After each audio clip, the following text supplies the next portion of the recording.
नमस्कार दोस्तों, आप सभी को स्वतंत्रता दिवस की हार्दिक शुभकामनाएं। आज के इस दिवस के अवसर पर हम हिंदी भाषा की संवैधानिक स्थिति के बारे में एमसीक्यू क्वेश्चन के माध्यम से विस्तार पूर्वक पढ़ेंगे।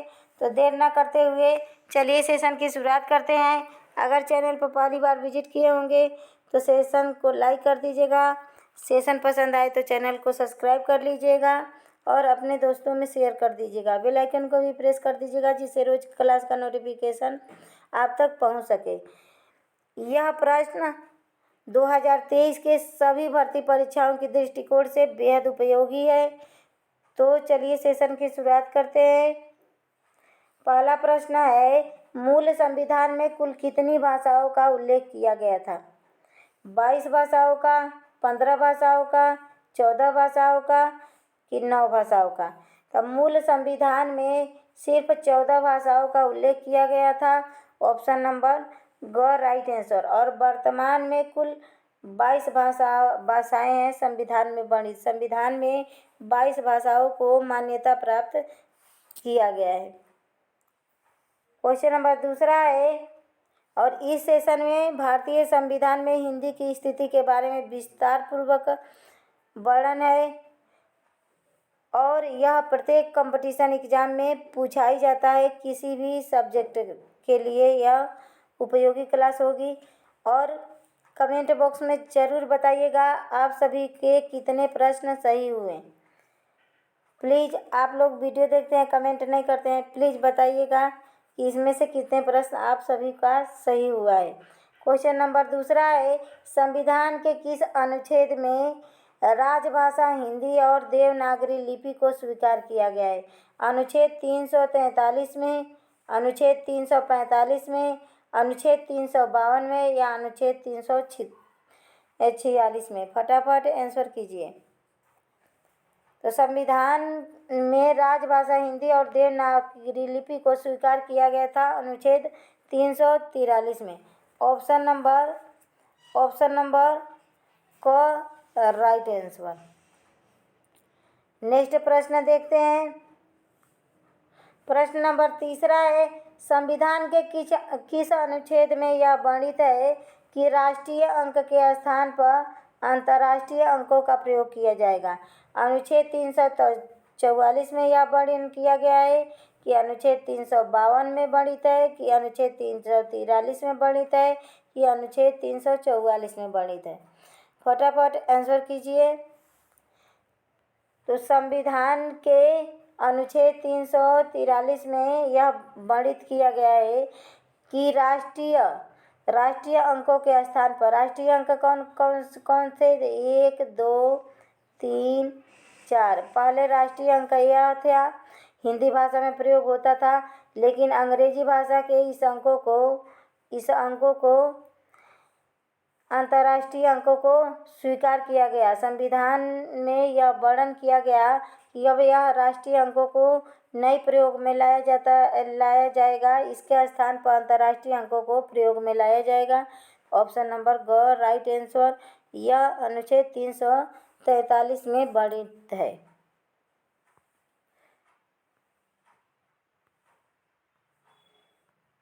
क्वेश्चन नंबर 4 है, अनुच्छेद 351 में किस बात का उल्लेख किया गया है?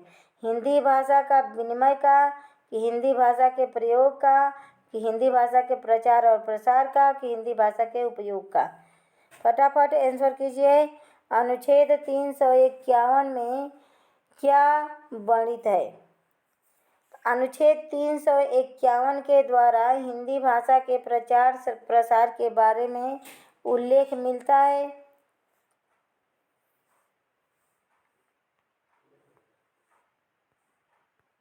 क्वेश्चन नंबर 5 है, संविधान के किस अनुच्छेद में वैज्ञानिक एवं तकनीकी शब्दावली आयोग का गठन किया गया है? संविधान के किस अनुच्छेद में वैज्ञानिक एवं तकनीकी शब्दावली आयोग का गठन किया गया है? वैज्ञानिक एवं तकनीकी शब्दावली आयोग एक संस्था है। यह संविधान के किस अनुच्छेद में वर्णित है? अनुच्छेद 344 में, अनुच्छेद 350 में, अनुच्छेद 391, अनुच्छेद 355 में? फटाफट आंसर कीजिए।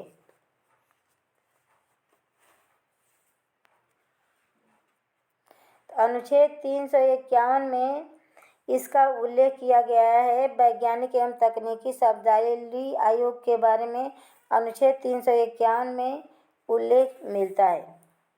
तो क्वेश्चन नंबर 5 का ऑप्शन नंबर ग राइट आंसर। क्वेश्चन नंबर 6 है, अनुच्छेद 346 का वर्ण विषय क्या है? अनुच्छेद 346 में क्या वर्णित किया गया है? विधानमंडल की भाषा का वर्णन है कि राज्यों के बीच पत्र व्यवहार का वर्णन है कि भाषाई एकता का वर्णन है कि उच्चतम और उच्च न्यायालय की बातों का वर्णन है? उच्चतम एवं उच्च न्यायालय की कार्यवाही के बारे में वर्णित है। फटाफट आंसर कीजिए। क्वेश्चन नंबर 6 का फटाफट आंसर कीजिए। क्वेश्चन नंबर 6 का ऑप्शन नंबर ख राइट आंसर। राज्यों के बीच पत्र व्यवहार का वर्णन मिलता है अनुच्छेद 346 में। क्वेश्चन नंबर 7 है, संविधान भाषा संबंधी तृतीय संविधान 52वां संशोधन वर्ष 2004 द्वारा किस भाषा को शामिल नहीं किया गया है? नहीं पूछा है। भाषा संबंधी तृतीय संविधान संशोधन 52वां संविधान संशोधन कब हुआ? वर्ष 2004 में। इसमें 3 क्वेश्चन है कि भाषा संबंधी तृतीय संविधान संशोधन कौन सा संशोधन है? तो 52वां संशोधन है। और भाषा संबंधी तृतीय संविधान 52वां संशोधन किस वर्ष में हुआ? तो 2004 में हुआ। और कौन सी भाषाओं को शामिल किया गया या कौन सी भाषा इसमें शामिल नहीं है, यह पूछा है। तब बोडो, डोंगरी, मैथिली या भोजपुरी? तब भोजपुरी भाषा को शामिल नहीं किया गया। 52वां संविधानिक संशोधन 2004 के अनुसार संविधान के 14 भाषाओं में बोडो, डोंगरी, मैथिली 3 भाषाओं को शामिल किया गया। 3 भाषाओं को शामिल किया गया। ऑप्शन नंबर घ राइट आंसर। इसमें से भोजपुरी भाषा शामिल नहीं है। क्वेश्चन नंबर 8 है, हर राज्य में दूसरी भाषा को मान्यता प्रदान करने का विचार संविधान के किस अनुच्छेद में वर्णित है? कि जैसे हमारे उत्तर प्रदेश को ही ले लीजिए, इसमें हिंदी को प्रथम भाषा स्वीकार किया गया है और उर्दू को द्वितीय भाषा के रूप में मान्यता प्राप्त है। तो हर राज्य में दूसरी भाषा को मान्यता नहीं है, मान्यता है।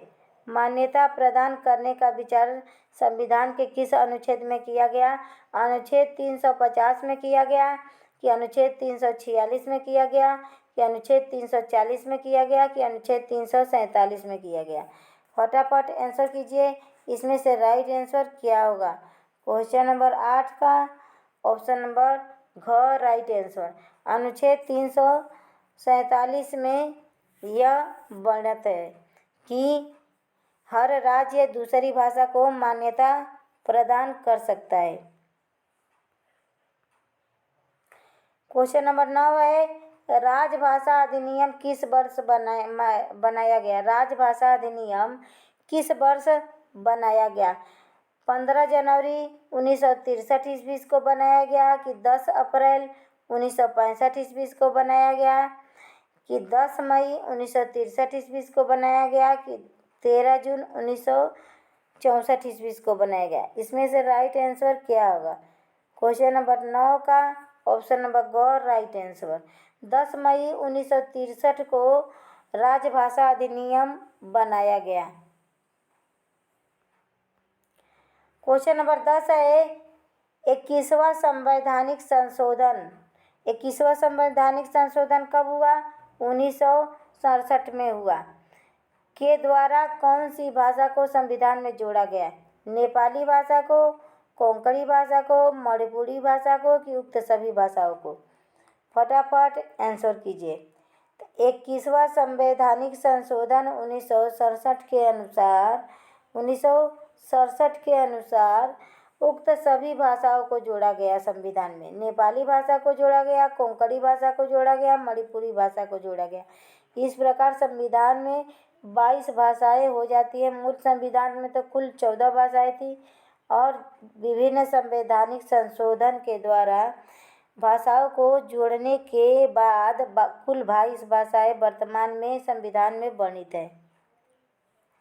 ऑप्शन नंबर घ राइट आंसर। और देख लीजिएगा 21वां संवैधानिक संशोधन 1967 के अनुसार यह जोड़ा गया नेपाली, कोंकणी और मणिपुरी। क्वेश्चन नंबर 11 है, भाषा संबंधी द्वितीय संविधान संशोधन किस वर्ष में हुआ? 71वां संविधान संशोधन 1952 में, 92 में, कि 71वां संविधान संशोधन 1993 में, कि 72वां संवैधानिक संशोधन 1992 में, कि 72वां संवैधानिक संशोधन 1993 में। फटाफट आंसर कीजिए क्वेश्चन नंबर 11 का। ऑप्शन नंबर क राइट आंसर। 71वां संवैधानिक संशोधन 1992 में भाषा संबंधी द्वितीय संविधान संशोधन किया गया। भाषा संबंधी द्वितीय संविधान संशोधन 71वां संविधान संशोधन 1992 में किया गया। क्वेश्चन नंबर 12 है, संविधान संशोधन 21वां 1987 द्वारा किस भाषा को संविधान में जोड़ा गया? 21वां संवैधानिक संशोधन 1987 द्वारा किस भाषा को संविधान में जोड़ा गया? बांग्ला भाषा को, भोजपुरी भाषा को, सिंधी भाषा को या डोगरी भाषा को? फटाफट आंसर कीजिए इसमें से। और प्लीज़ कमेंट बॉक्स में बताइएगा कि आप लोगों का कितने प्रश्न इस सेशन से सही हुए। तो प्लीज़ कमेंट कीजिएगा। एक भी कमेंट नहीं करते हैं आप लोग, बस सेशन को देख लेते हैं। तो प्लीज़ कमेंट भी कर दीजिए।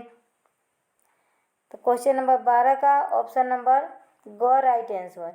21वां संवैधानिक संशोधन कब हुआ? 1987 में हुआ, जिसमें सिंधी भाषा को संविधान में जोड़ा गया। ऑप्शन नंबर ग राइट आंसर। क्वेश्चन नंबर 13 है, भारत के संविधान के 8वीं अनुसूची में कितनी भाषाओं का उल्लेख किया गया है? 21 भाषाओं का, 14 भाषाओं का, 16 भाषाओं का या 22 भाषाओं का? फटाफट आंसर कीजिए। तो भारतीय संविधान के 8वीं अनुसूची में कुल 22 भाषाओं का उल्लेख किया गया है। ऑप्शन नंबर घ राइट आंसर। क्वेश्चन नंबर 14 है, प्रथम हिंदी दिवस कब मनाया गया? 14 सितंबर 1953 को, 15 नवंबर 1953 को या 10 सितंबर 1926 को या 16 अगस्त 1965 को? फटाफट आंसर कीजिए क्वेश्चन नंबर 14 का। ऑप्शन नंबर क राइट आंसर। प्रथम हिंदी दिवस 14 सितंबर 1953 को मनाया गया। क्वेश्चन नंबर 15 है, राजभाषा नियम कब निर्मित हुआ? 1947 ईस्वी में निर्मित हुआ, कि 1960 ईस्वी में निर्मित हुआ, 1976 ईस्वी में निर्मित हुआ, कि इनमें से कोई नहीं? फटाफट आंसर कीजिए क्वेश्चन नंबर। और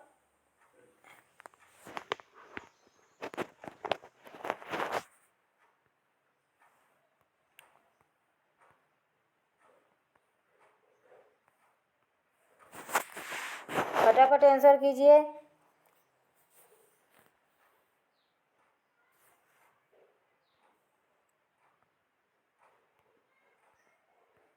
क्वेश्चन नंबर 15 का कौन सा आंसर राइट होगा? राजभाषा नियम कब निर्मित हुआ? 1947 ईस्वी में, 1960 या 1976 ईस्वी में? फटाफट आंसर कीजिए क्वेश्चन नंबर 15 का। ऑप्शन नंबर ग राइट आंसर। 1976 ईस्वी में राजभाषा अधिनियम पारित किया गया, तो इसीलिए इसको 1976 राजभाषा अधिनियम के नाम से जाना जाता है। और आप लोग कमेंट में ज़रूर कीजिएगा कि 15वां का ऑप्शन नंबर 15 लिख के और उसके आगे ग ख ऑप्शन डाल दीजिएगा कि पता चले कि आप लोगों का कौन सा प्रश्न सही हुआ है। क्वेश्चन नंबर 16 है, भारत में हिंदी को आप किस वर्ग में रखेंगे? राष्ट्रभाषा के रूप में रखेंगे कि विभाषा के रूप में रखेंगे कि संवैधानिक भाषा के रूप में रखेंगे कि राजभाषा के रूप में रखेंगे? तो भारत में हिंदी को राजभाषा के रूप में रखेंगे। ऑप्शन नंबर घ राइट आंसर। हिंदी एक राजभाषा है, न कि राष्ट्रभाषा है। क्वेश्चन नंबर 17 है, राजभाषा अधिनियम कब पारित किया गया? सन 1963 में, सन 1964 में, सन 1961 में या सन 1962 में? फटाफट आंसर कीजिए क्वेश्चन नंबर 17 का। ऑप्शन नंबर क राइट आंसर। सन 1963 में राजभाषा अधिनियम पारित किया गया। क्वेश्चन नंबर 18 है, राजभाषा आयोग का गठन कब किया गया? 1 जून 1954 ईस्वी में, 7 जून 1955 ईस्वी में, 8 जून 1958 ईस्वी में या 7 जून 1956 ईस्वी में?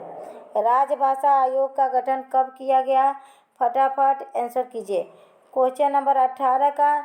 ऑप्शन नंबर ख राइट आंसर। 7 जून 1955 ईस्वी को राजभाषा आयोग का गठन किया गया। क्वेश्चन नंबर 19 है, हिंदी को भारतीय संविधान में संघ की राजभाषा के रूप में कब मान्यता मिली?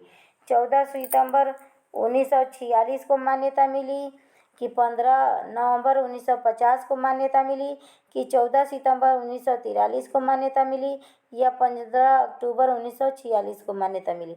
हिंदी को भारतीय संविधान में संघ की राजभाषा के रूप में कब मान्यता मिली? क्वेश्चन नंबर 19 का ऑप्शन नंबर ग राइट आंसर। 14 सितंबर 1943 को हिंदी को भारतीय संविधान के संघ की राजभाषा के रूप में मान्यता मिली, इसीलिए 14 सितंबर को हिंदी दिवस मनाया जाता है। क्वेश्चन नंबर 20 है, संविधान में किस धारा के अंतर्गत हिंदी को राजभाषा घोषित किया गया? अनुच्छेद 351 भाग 1 में कि अनुच्छेद 352 भाग 1 में कि अनुच्छेद 343 भाग 1 में कि अनुच्छेद 349 भाग 1 में? फटाफट आंसर कीजिए क्वेश्चन नंबर 20 का। ऑप्शन नंबर ग राइट आंसर। अनुच्छेद 343 भाग 1 में एक धारा के अंतर्गत हिंदी को राजभाषा घोषित किया गया। क्वेश्चन नंबर 21 है, राजभाषा के प्रति सरकार के कर्तव्यों एवं दायित्वों का उल्लेख किस अनुच्छेद में वर्णित है? अनुच्छेद 340 में, अनुच्छेद 344 में, अनुच्छेद 346 में या अनुच्छेद 351 में? फटाफट आंसर कीजिए क्वेश्चन नंबर 21 का। Option number D right answer. अनुच्छेद 351 में राजभाषा के प्रति सरकार के कर्तव्यों एवं दायित्वों का उल्लेख किया गया है। ऑप्शन नंबर घ राइट आंसर। क्वेश्चन नंबर 22 है, भारतीय संविधान के किस अनुच्छेद में राजभाषा संबंधी प्रावधानों का उल्लेख है? अनुच्छेद 338 से 351 में, अनुच्छेद 343 से 351 में, अनुच्छेद 352 से 342 में या अनुच्छेद 345 से 346 में? तो भारतीय संविधान के राजभाषा संबंधी प्रावधानों का उल्लेख अनुच्छेद 343 से 351 के मध्य हुआ है। ऑप्शन नंबर ख राइट आंसर। क्वेश्चन नंबर 22 का ऑप्शन नंबर ख राइट आंसर। क्वेश्चन नंबर 23 है, संविधान के भाग 17 का क्या अर्थ है? राष्ट्रभाषा का, मानक भाषा का, संपर्क भाषा का कि राजभाषा का? क्वेश्चन नंबर 23 का ऑप्शन नंबर घ राइट आंसर। संविधान के भाग 17 का अर्थ राजभाषा से संबंधित है। ऑप्शन नंबर घ राइट आंसर। क्वेश्चन नंबर 24 है, भारतीय संविधान के किस भाग में भाषा संबंधी प्रावधानों का उल्लेख किया गया है? तो अभी पढ़े थे ऊपर भाग 17 में। क्वेश्चन कई टाइप से पूछा जा सकता है। प्लीज बताइएगा आप लोगों के कितने प्रश्न सही हुए। क्वेश्चन नंबर 25 है, संविधान की 8वीं अनुसूची में सम्मिलित भाषाओं में निम्नलिखित में से कौन सी भाषा बोलने में वालों की सर्वाधिक संख्या है? बंगाली भाषा की, हिंदी भाषा की, मराठी भाषा की कि तेलुगु भाषा की। ऑप्शन नंबर ख राइट आंसर। हिंदी भाषा को बोलने वाले सबसे ज़्यादा हैं। ऑप्शन नंबर ख राइट आंसर। क्वेश्चन नंबर 26 है, हिंदी भाषी भारतीयों का प्रतिशत लगभग कितना है? 50% है कि 60% है कि 44% है कि 35% है? फटाफट आंसर कीजिए क्वेश्चन नंबर 26 का। ऑप्शन नंबर ग राइट आंसर। हिंदी भाषी भारतीयों का प्रतिशत, हिंदी भाषी जो क्षेत्र है जिसमें भारतीय हिंदी भाषा को बोलते हैं उसका परसेंटेज 44% है। ऑप्शन नंबर ग राइट आंसर। क्वेश्चन नंबर 27 है, अनुच्छेद 345 में किस विषय का वर्णन मिलता है? राज्यों के बीच पत्र व्यवहार का वर्णन मिलता है कि विधानमंडल की भाषा का वर्णन मिलता है कि संपर्क भाषा का वर्णन मिलता है कि कार्यालयी भाषा का वर्णन मिलता है? क्वेश्चन नंबर 27 का ऑप्शन नंबर ख राइट आंसर। अनुच्छेद 345 में विधानमंडल की भाषा का वर्णन मिलता है। ऑप्शन नंबर ख राइट आंसर। क्वेश्चन नंबर 28 है, भारतीय संविधान में उच्चतम और उच्च न्यायालय की कार्यवाही अंग्रेजी भाषा में होगा, यह किस अनुच्छेद में वर्णित है? अनुच्छेद 348 में वर्णित है कि अनुच्छेद 351 में वर्णित है कि अनुच्छेद 343 में वर्णित है कि अनुच्छेद 344 में वर्णित है? फटाफट आंसर कीजिए क्वेश्चन नंबर 28 का। ऑप्शन नंबर क राइट है। अनुच्छेद 348 में यह वर्णित है कि न्यायालयी उच्चतम और उच्च न्यायालय की कार्यवाही अंग्रेजी भाषा में होगा। ऑप्शन नंबर क राइट आंसर। आज का यह सेशन यहीं समाप्त हुआ। कैसा लगा सेशन प्लीज़ कमेंट बॉक्स में बताइएगा और बताइएगा आप सबका कितना प्रश्न सही हुआ है। तो आप सभी को स्वतंत्रता दिवस की हार्दिक शुभकामनाएं। खुश रहिए, मस्त रहिए। नमस्कार दोस्तों, धन्यवाद।